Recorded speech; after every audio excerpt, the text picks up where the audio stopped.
What does it say, girl?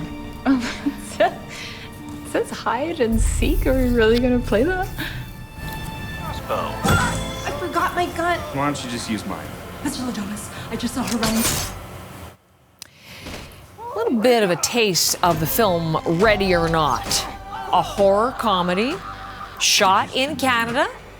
Now, releases this time of year are not usually the cream of the crop. This is still summer blockbuster season, but could this be a film that bucks the trend? We are going to find out because reunited. We haven't seen each other for weeks and weeks. Eli, good to see you this morning.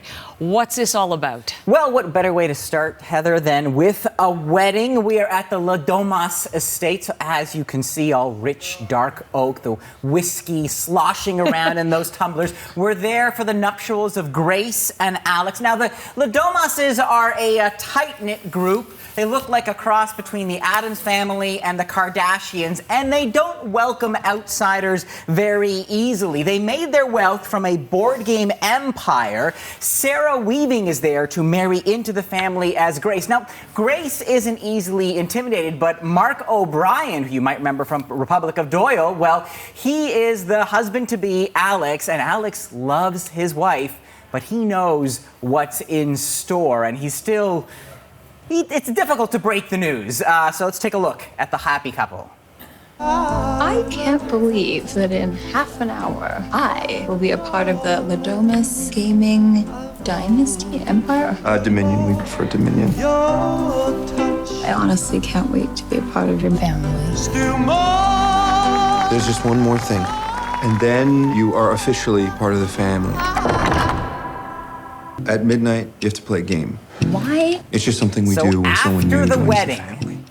After the wedding, That's what they do? They gather in this room. The wedding is just like the warm-up. They gather in this room after midnight. They have this spooky black box, and she has to pick a card from the box. It could be Old Maid. What game will you play? Well, as we saw already, she picks hide and seek. But in this version of hide and seek, if you get caught, there are over. consequences? Yeah, oh yeah, let's take a look at some of the consequences. I had to play along so that I can get you out. Something very bad will happen to the family. If we don't find her and perform the ritual, we're all dead. Found her. Damn it, Emily! I don't know what I'm doing! All right, so there you go, folks. Things are going to get messy. Let's just say the lifespan of maids and butlers in this family. Lots of hiring opportunities. Grace has to stay alive in this mansion filled with upper-crust killers armed with crossbows and shotguns and axes. And if she can make it to dawn, you know, that'd be pretty impressive, actually.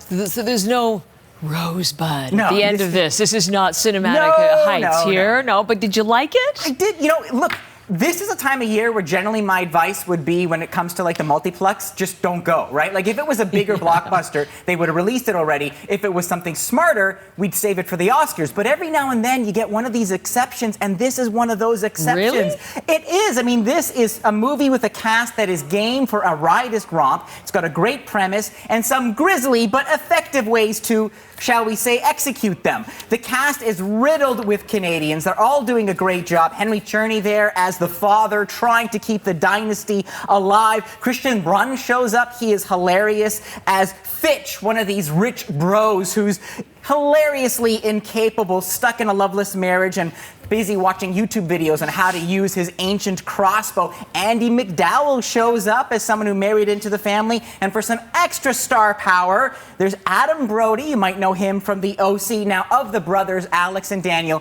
Daniel is the somewhat sensitive one. He is conflicted, but as we'll see, maybe not that conflicted.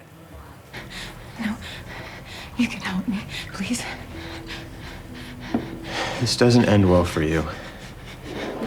I just don't want to be the one to serve you up. Daniel, I'm begging you.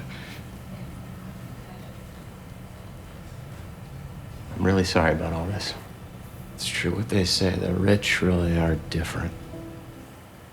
And there you go. I mean, the engine of this film is class warfare with a body count. This is a family who are the elite. They are the 1%. They do not want to let this girl who was raised in foster homes, become one of them. Now, a lot of this is keeping Grace out, but it wouldn't work without Samara Weaving as Grace. As things get grislier, she goes from being the blushing bride to shocked survivor, trading her heels for sneakers and ultimately using her wedding dress to dress her wounds. She has that kind of face that you look for in a scream queen, but also that unkillable spirit, which is, as you can see already, put to the test. And I have to say, Mark O'Brien does a great job as this husband who is in love and trying to keep his loved one alive.